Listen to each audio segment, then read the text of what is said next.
उद्धारक प्रभू येशूच्या नावामध्ये सर्वांना सलाम.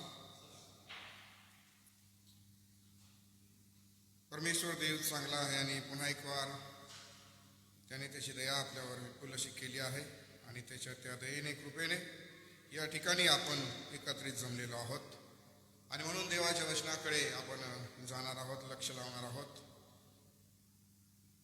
स्तोत्रसंहिता 133, स्तोत्रसंहिता 133 आणि वचन 1 आपणासाठी मी वाचतो. पहा, बंधूंनी ऐक्याने एकत्र राहणे किती चांगले व मनोरम आहे. परमेश्वराचं जिवंत वचन आपण या ठिकाणी वाचलेलं आहे आणि दाविदाच्या द्वारे हे वचन या ठिकाणी लिहिलं गेलेलं आहे. ही कृपा, ही दया प्रभूकडून त्याला पुरवली गेली की हे ऐक्य किती महत्वाचं आहे, ही सहभागिता किती महत्वाची आहे. आणि म्हणून आज आपण आपल्या ख्रिस्ती विश्वासाच्या जीवनाकडे पाहत असताना आजही आम्हाला हा बोध घ्यायचा आहे की आजच्या दिवशी प्रभू तुम्हाला आम्हाला काय शिकवतो. कारण ऐक्याने राहणे किती चांगले आणि मनोरम आहे असं तो म्हणत आहे. आणि हीच गोष्ट आहे प्रियांनो की या जगामध्ये एक विश्वासणारे म्हणून आपलं जीवन आपण जगत असताना आपलं ऐक्य विश्वासामध्ये राखणं फार महत्त्वाचं आहे. कारण पवित्र शास्त्र देखील फेलोशिप बाबत आणि ऐक्याबाबत खूप काही गोष्टी आम्हाला शिकवतं आणि हे आमच्या ध्यानीमनी असलं पाहिजे. आपल्याला ठाऊक आहे परमेश्वर देवाने सृष्टीची निर्मिती केली, मनुष्याला घडवलं. त्यावेळेला आम्ही पाहतो की परमेश्वर स्वतः मनुष्यासाठी सहभागिता देत होता आणि हे पाप न होण्या अगोदरचं चित्र आम्ही पाहतो.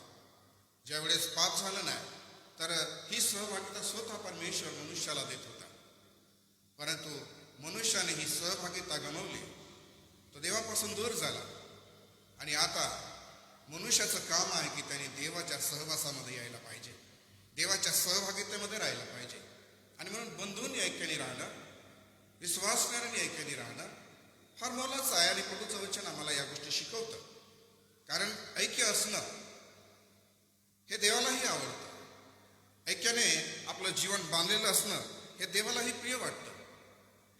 परंतु या गोष्टींकडे किंवा या कृतीकडे आज दुर्लक्ष केलं जात आहे. परंतु दुर्लक्ष करून चालणार नाही, कारण परमेश्वर अशा वागण्याने कधीही प्रसन्न होत नाही. तुम्हाला आम्हाला सर्वांना ठाऊकच आहे की सुरुवातीला परमेश्वराने एका गोष्टीविषयी म्हटलं होतं की हे बरे नाही. आम्ही नेहमी ते वाचतो विवाहाच्या प्रसंगामध्ये. परंतु त्या ठिकाणी जी सहभागिता दिलेली आहे एका स्त्रीला, एका पुरुषाला, एक कुटुंब म्हणून. पण परमेश्वराच्या दृष्टीने जेव्हा आम्ही पाहतो तर मनुष्य एकटा असावा हे बरे नाही आहे. सहभागिता किती महत्वाची आहे परमेश्वराच्या दृष्टीने, त्याचा बोध या ठिकाणी आम्हाला घेता येईल. आम्हाला ते समजेल की परमेश्वर या गोष्टी शिकवतो की एकटा असावा हे बरे नाही आहे. म्हणजे जर आपण एक विश्वासणारे आहोत, प्रभूकडे पाहणारे आहोत, प्रभूचे अनुयायी आहोत, तर आम्ही एकटे नसावे. म्हणून एक विश्वासणारं कुटुंब असेल, एक विश्वासणारं व्यक्तिमत्व असेल तर देवाने आम्हाला ही व्यवस्था लावून दिलेली आहे की आम्ही एकतेने राहायला पाहिजे. आणि म्हणून परमेश्वर देव या गोष्टी शिकवत असताना देवाने माणसाला एकटेपणासाठी नव्हे तर समुदायासाठी निर्माण केलेल्या आहे. या गोष्टी आम्ही पाहत असतो. आणि माणसाने एकटे राहणे हे चांगले नाही आहे. जरी विश्वासणारा असला, तो एकटा असला तर तो प्रगती करू शकत नाही, तो उन्नती करू शकत नाही. त्याला देवाची सहभागिताही लागेल आत्मिकदृष्ट्या. आणि म्हणून मनुष्य एकटा असावा हे बरं नाही आहे. त्याला सहभागिता देवाची लागेल, विश्वासणाऱ्याची लागेल आणि मंडळीचीही लागेल. सहभागिता फार महत्वाची आहे. मनुष्याने कितीही आपल्या विश्वासाचं समर्थन केलं तरी तो आध्यात्मिक जीवनाची उन्नती करू शकत नाही. त्याला गरज आहे सहभागितेची. आणि म्हणून आम्ही ज्या गोष्टी प्रभू शिकवतो त्या ऐकून घेऊन, समजून घेऊन प्रभूच्या मार्गावर चालत राहणं फार महत्वाचं आहे. आणि यासाठी सहभागितेला महत्त्व द्यायलाच पाहिजे. कारण देवाच्या विश्वासू लोकांनी एकमेकांबरोबर चालायला पाहिजे असं आम्हाला वचनातून पाहायला मिळतं. चालत राहायचं आहे. विश्वासाने चालत राहायचं आहे, प्रार्थना करत राहायचं आहे आणि त्याच्यामध्ये प्रभूमध्ये वाढत राहायचं आहे, अशी प्रभूची इच्छा आहे. आदम आणि हवेने एकट्यापणामध्ये पाप केला, एकट्या निर्णय घेतल्यामध्ये पाप केला. तुम्ही पहा, एकटे नसावे सांगितलं आहे ना, तर एकट्यामुळे त्यांनी पाप केलेला आहे आणि त्याचा परिणाम पूर्ण जगाला आज आव्हानासारखं उभं आहे. म्हणून एकटं तुम्ही विश्वासणारे असले तरी तुम्ही कोलमडून पडू शकतात. देवाची सहभागिता नाही आहे, आपल्या जोडीदाराची सहभागिता नाही आहे, मंडळीची सहभागिता नाही आहे, तर तुमचा विश्वास कितीही चांगला जरी असला, धूर्त सैतान तुमची फसवणूक करेल. तो लवाडा आहे, तो प्रारंभापासून फसवत आलेला आहे आणि तो फसवणूक करेल. दुसरी गोष्ट या ठिकाणी आम्हाला पाहायला मिळेल ती प्रेषितांचे कृत्य 2 अध्याय वचन 42 पासून तर 47 मध्ये. त्या ठिकाणी आम्हाला पाहायला मिळेल की सहभागितेमुळे मनुष्याची आत्मिक वाढ होत असते. आत्मिक वाढीला खूप महत्वाचे आहे प्रियांनो. आणि ही गोष्ट ज्या वेळेस मंडळीची स्थापना झाली तेव्हा आम्हाला पवित्र शास्त्रामध्ये बघायला मिळते आणि प्रभू देखील तेच आम्हाला शिकवतो की आम्ही मंडळीच्या सहभागितेमध्ये राहायला पाहिजे. मागे देखील मी गोषवारा देत असताना या गोष्टी सांगितल्या होत्या की विश्वासू लोक एकत्र येतात तेव्हा शिकवण, प्रार्थना आणि भाकर तोडण्यासाठी एकत्र जमत होते आणि याद्वारे त्यांना आत्मिक बळ मिळत होतं. आता या गोष्टी जर आम्ही पाहिल्या तर आम्ही आमचा विश्वास टिकवणं गरजेचं आहे. आणि तो कसं टिकेल? तो सहभागितेने टिकेल. आम्हाला प्रभूमध्ये वाढायचं आहे, विश्वासामध्ये वाढायचं आहे, तो कसं टिकेल? तर प्रभूच्याच सहभागितेमध्ये टिकेल, मंडळीच्याच सहभागितेमध्ये टिकेल. विश्वासाचं समर्थन करणं सोपं आहे प्रियांनो, त्याला राखणं फार महत्वाचं आहे, टिकून राहणं फार महत्वाचं आहे. आणि ही कृती प्रारंभीची मंडळी करत होती आणि या कृतीमध्ये आम्ही पाहतो की त्यांना बळ प्राप्त होत होतं. आणि म्हणून शास्त्रात असं लिहिलेलं आहे की ते प्रेषितांच्या शिक्षणात आणि सहवासात, भाकर मोडण्यात व प्रार्थना करण्यात तत्पर असत. ही तत्परता का प्राप्त झाली? कशासाठी हे आलं? कारण त्यांच्यामध्ये ती उत्सुकता होती त्या सहभागितेसाठी, तो आनंद होता त्या सहभागितेसाठी, अतिशय तत्पर. कोणी सांगत आहे म्हणून नाही, तर त्यांचा अंतरात्मा जो आत्मिक मनुष्य आहे तो या गोष्टीसाठी तहानलेला आणि भुकेला आहे. आणि ही तत्परता अशी आहे जशी हरणी पाण्याच्या प्रवाहासाठी लुलबते, तसा एक व्यक्ती विश्वासणारा प्रभूच्या सहभागितेसाठी, मंडळीच्या सहभागितेसाठी, विश्वासणाऱ्याच्या सहभागितेसाठी तर त्या ठिकाणी तत्पर होत असतो. आणि हे आत्मिक समाधान आहे, ही आत्मिक वाढ आहे, याकडे लक्ष लावायला पाहिजे. आणि म्हणून वचन म्हणतो तेव्हा असं म्हटलेलं आहे की तेव्हा प्रत्येक मनुष्याला भय वाटले आणि प्रेषितांच्या हातून पुष्कळ अद्भुत कृत्य व चिन्हे घडत होती. पुन्हा म्हणतो तेव्हा विश्वास ठेवणारे सर्व एकत्र होते. ऐक्याने राहणं किती चांगलं आहे प्रियांनो. हे का घडत आहे, कशाला घडत आहे, हे प्रभू या ठिकाणी शिकवत आहे. ज्या वेळेस आत्मिक वाढ होते, जेव्हा ऐक्य येतं तेव्हा परमेश्वराचं कार्य आम्हाला पाहायला मिळतं. तुमच्या आमच्या कुटुंबामध्ये कार्य बघायचं आहे, जीवनामध्ये कार्य बघायचं आहे, तर आम्हाला ही एक जे सहभागिता आहे, हे ऐक्य जे आहे हे ठेवणं फार महत्वाचं आहे. आणि म्हणून या ठिकाणी पाहायला मिळत आहे की सर्व तेव्हा विश्वास ठेवणारे एकत्र होते. म्हणजे विश्वास ठेवणाऱ्यांचा पहिला गुण स्वभाव जर प्रेषितांच्या मंडळीमध्ये आम्ही पाहतो तर एकत्र असणं किती महत्वाचं आहे विश्वासणाऱ्यांसाठी, हे लिहिलेलं आहे. जर विश्वासणारा एकत्र नाही आहे तर त्याच्या विश्वासावर प्रश्नचिन्ह आहे प्रियांनो, की तो खरंच विश्वासणारा आहे का? कारण विश्वासणारे एकत्र असतात असं या ठिकाणी पाहायला मिळत आहे. हे एकत्र राहतात असं या वचनामध्ये आम्हाला पाहायला मिळत आहे. एवढंच नाही, त्याने पुढे म्हटलंय की त्यांचे सर्व काही सामायिक होते, ते आपली जमीन व मालमत्ता विकून जशी प्रत्येकाला गरज लागत असे तसे सर्वांना वाटून देत असत. ते दररोज एकचित्ताने व तत्परतेने मंदिरात जमत असत. आज अशी वेळ राहिलेली नाही आहे की दररोज कोणी प्रभूला वेळ देईल, प्रभूच्या विश्वासणाऱ्या प्रियजनांमध्ये सहभागिता देईल. आज अनेक आपल्याला ताणतणाव आहेत, अडचणी आहेत, कामं आहेत, नोकरी आहे, जबाबदारी आहे आणि या गोष्टी पूर्ण करण्यासाठी आपण देवाच्या सहभागितेपासून, विश्वासणाऱ्यांच्या सहभागितेपासून फार दुरावले गेलेलो आहोत. या जगाच्या दडपणाखाली, या जगाच्या जबाबदाऱ्यांमध्ये आम्ही स्वतःला हरवून टाकलेलं आहे. स्वतः आम्ही विचारांनी आणि मनाने, अंतःकरणाने आणि जबाबदाऱ्याने दबून गेलेलो आहे, दाबले गेलेलो आहोत. आता आम्हाला विचार करावा लागणार आहे की खरंच या सर्व गोष्टी अचीव करून, या सर्व गोष्टी मिळवून जी सहभागितेला मी नाकारलं आहे किंवा ज्या सहभागितेपासून मी दूर गेलेलो आहे, या गोष्टी मला खरंच फलप्राप्ती करून देतील का? मला आध्यात्मिक जीवनाची उन्नती करून देतील का? माझ्या सुविधा मला कदाचित मिळून जातील, माझं श्रम आणि मेहनत मला जगातल्या सर्व सुविधा देऊ शकतील, मला आनंद देऊ शकतील, परंतु प्रभूच्या सहवासापासून दूर गेल्यामुळे मी माझ्या जीवनामधून काय हरवलेलं आहे याचा मनुष्य विचार करत नाही. प्रियांनो, फरक एवढाच आहे, जीवनामध्ये जो वेळ आणि समय आम्हाला मिळालेला आहे हा सहभागितेमध्ये आम्ही द्यायला पाहिजे, विश्वास मिळायच्या सहभागितेमध्ये द्यायला पाहिजे.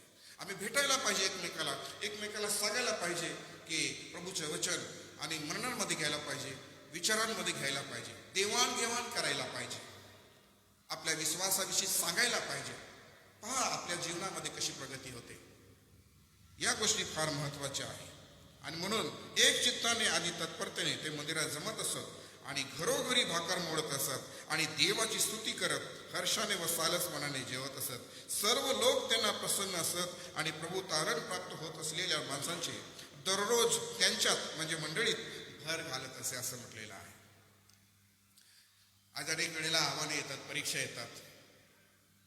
आम्ही विचार करतो की अनेक लोकांची भर आज मंडळीमध्ये पडायला पाहिजे, अनेक आत्मे जिंकले जायला पाहिजे आणि असंख्य प्रार्थना आहे आपल्या की लोकांना हे सत्य समजायला पाहिजे, लोकांना तारण मिळायला पाहिजे, लोकांनी प्रभूचा स्वीकार करायला पाहिजे.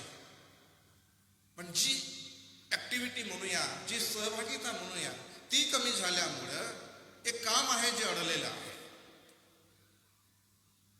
आणि म्हणून या सहभागितेला महत्व द्या प्रियांनो. प्रभू भर घालेल. आम्ही सर्व जर एक आहोत तर प्रभू भर घालेल. विश्वासणाऱ्यांच्या समुदायामध्ये तारण पावलेल्या लोकांचं प्रभू भर घालतो. हा महत्वाचा रोल किंवा एक चित्र या ठिकाणी दिसत आहे. समुदाय कोणता आहे? विश्वासणारा आहे. भर प्रभू कोणाची घालत आहे? जे लोक तारण मिळवत आहे त्यांची भर घालत आहे. आम्हाला कोणालाही तारण विरहित सहभागिता मिळवून घ्यायची नाही, कारण जितके लोक तारण विरहित जुळले जातील, भविष्यात सांगतो या गोष्टी मंडळीसाठी फार हानिकारक होतील, आव्हान देणाऱ्या होतील भविष्यात. कारण लोक जे आहे या गोष्टीपासून दुरावले जातील. त्यांना ही सहभागिता आवडत नाही. तारण विरहित लोकांना विश्वासी सहभागिता आवडत नाही. त्यांना विश्वासी म्हणून म्हणवून घ्यायला आवडतं, मेंबर म्हणून घ्यायला आवडतं लोकांना, परंतु ती सहभागिता द्यायला आवडत नाही. म्हणून तुम्ही पहा, मेंबर खूप असतात नाही का, देवाच्या मंडळीमध्ये मेंबर्स खूप असतात, परंतु ती सहभागितेमध्ये मेंबर्स नसतात. सहभागितेमध्ये विश्वासणारे असतात.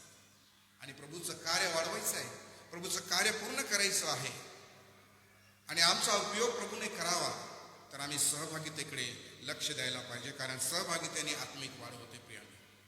ती आपलीही होईल, कुटुंबाची होईल, मंडळीची होईल. या सर्व गोष्टी या ठिकाणी आम्हाला पाहायला मिळतात. तिसरी गोष्ट सहभागितेविषयी तुम्हाला मला पाहायला मिळेल ती ही की सहभागितेमुळे प्रेम आणि एकता वाढत असते. सहभागितेमुळे प्रेम आणि एकता वाढत असते. योहान 13 अध्याय 34 आणि 35 मध्ये त्यांनी म्हटलेलं आहे, मी तुम्हाला नवी आज्ञा देतो की तुम्ही एकमेकांना प्रीती करावी. तुम्ही एकमेकांना प्रीती करावी. जशी मी तुमच्यावर प्रीती केली आहे तशी तुम्ही एकमेकांना प्रीती करावी.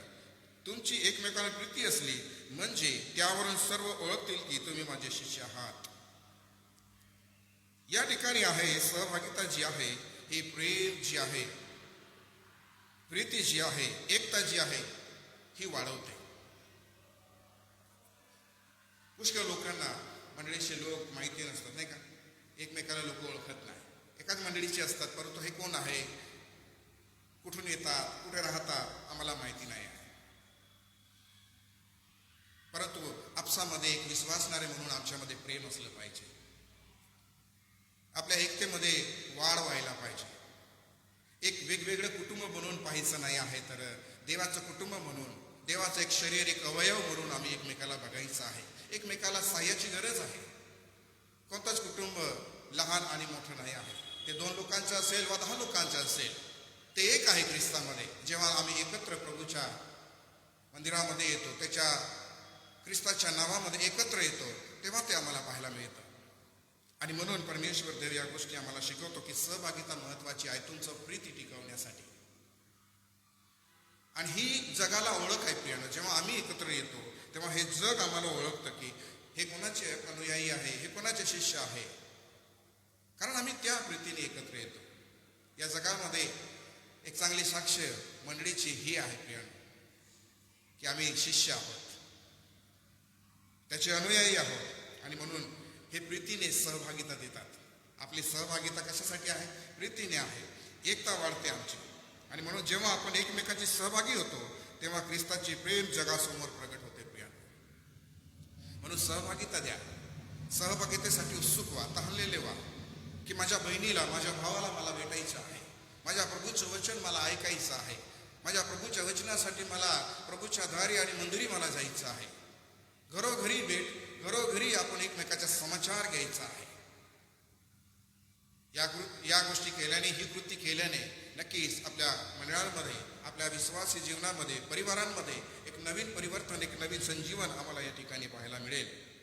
नाहीतर प्रियांनो, ही आज्ञा जी आहे ही आपण नाकारल्यासारखं होईल. एक विश्वासणारे म्हणून तुम्ही एकमेकांवर प्रीती करायला पाहिजे. आणि म्हणून स्तोत्रकर्ता म्हणतो की बंधूने ऐक्याने एकत्र राहणे किती चांगले आणि मनोरम आहे. हे आवडणारं आहे, हे जगाला आव्हान देणारं आहे की एवढ्या मोठ्या संकटामधून देखील, एवढ्या जगामध्ये आपल्या 2-3-4 लोकांमध्ये वादविवाद असतात, परंतु हे हजारोच्या संख्येने एका प्रीतीमध्ये कसं काय राहतात, हे आव्हान आहे जगाला. जर विश्वासणारे 10 लोक, 20 लोक, 50 लोक हजारोच्या संख्येने या प्रीतीमध्ये एकत्र येतात तर हे जग अचंबित करेल. कारण या जगामध्ये 2 लोक पण सुखी राहू शकत नाही, त्यांचे मतभेद असतात.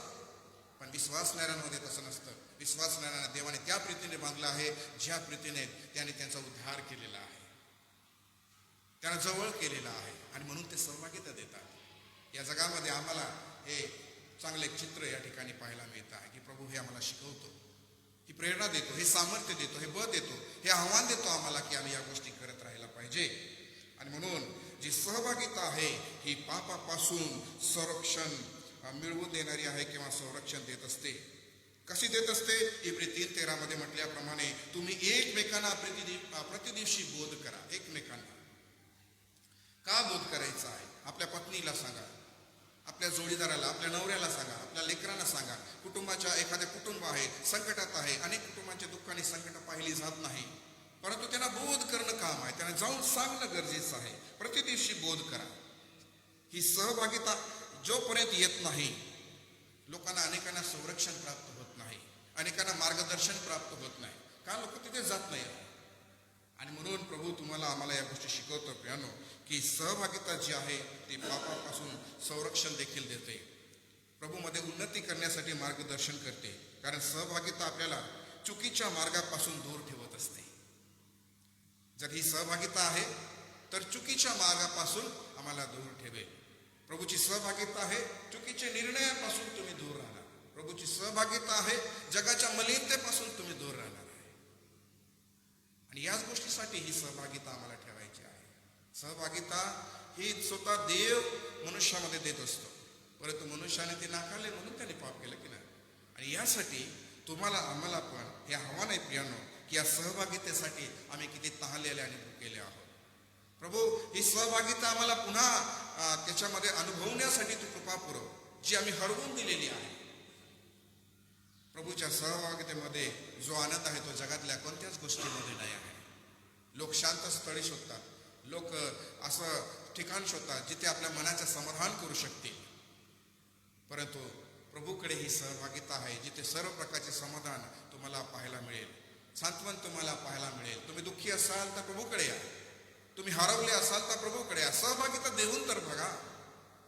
तुमच्या कुटुंबाच्या अडचणी असेल, सहभागिता देऊन तर बघा. जर त्या विश्वासाने तुम्ही प्रभूकडे आला आहे, तो विश्वासाने प्रभू तुमच्या आमच्या जीवनामध्ये कार्य करेल. आणि म्हणून संरक्षण गरजेचं आहे, तर आम्ही प्रभूकडे यायला पाहिजे. आणि म्हणून प्रतिदिवशी एकमेकांना बोध करत राहा, सांभाळण्यासाठी, त्याची काळजी घेण्यासाठी. कारण प्रभूला पण हे आवडते, सहभागिता देण्यासाठी.